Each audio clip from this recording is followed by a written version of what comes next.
মহান বিজয় দিবস আজ। স্বাধীনতার চেতনা সমুন্নত রাখার অঙ্গীকারে গোটা জাতি স্মরণ করছে মহান মুক্তিযুদ্ধের বীর শহীদদের। ভোরে সাভারে স্মৃতিসৌধে শ্রদ্ধা নিবেদন করেন রাষ্ট্রপতি মোহাম্মদ শাহাবুদ্দিন ও অন্তর্বর্তী সরকারের প্রধান উপদেষ্টা ডক্টর মোহাম্মদ ইউনূস। রাষ্ট্রীয় শ্রদ্ধা শেষে স্মৃতিসৌধে জনতার ঢল নামে। এ সময় উপদেষ্টারা বলেন, 2024-এর বিজয়ের মধ্য দিয়ে স্বাধীনতা পূর্ণতা পেয়েছে।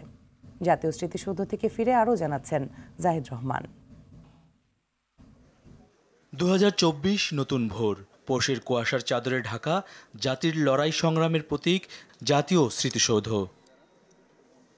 যাদের রক্তের বিনিময়ে স্বাধীন লাল সবুজের পতাকা, তাদের শ্রদ্ধা জানাতে প্রস্তুত গোটা জাতি। রাষ্ট্রপতি মোহাম্মদ শাহাবুদ্দিন 54তম বিজয় দিবসের শুরুতে জাতীয় স্মৃতিসৌধে পুষ্পস্তবক অর্পণের মাধ্যমে 1971 সালের মুক্তিযুদ্ধের শহীদদের প্রতি গভীর শ্রদ্ধা নিবেদন করেন। বেজে ওঠে বিহগলে করুণ সুর।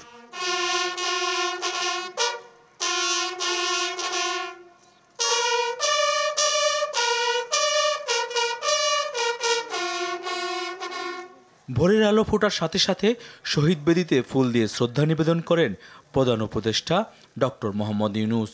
সঙ্গে ছিলেন পূর্ব তিমুরের প্রেসিডেন্ট জোসে রামোস হোর্তা। পরে প্রধান বিচারপতি, তিন বাহিনীর প্রধান, কূটনীতিক ও বিভিন্ন মন্ত্রণালয়ের পক্ষ থেকে উপদেষ্টারা বীর শহীদদের প্রতি শ্রদ্ধা নিবেদন করেন। শ্রদ্ধা জানিয়ে উপদেষ্টারা 71-এর মতো 24-এর শহীদদের আত্মত্যাগের বিনিময়ে রাষ্ট্র গঠনের সুযোগ অবহেলা না করে সবাইকে ঐক্যবদ্ধ হওয়ার আহ্বান জানান। আমরা স্মরণ করছি আমাদের মহান স্বাধীনতা সংগ্রামের সকল শহীদদের এবং আমাদের জুলাই অভ্যুত্থানের শহীদদেরকে আমরা শ্রদ্ধার সাথে স্মরণ করছি।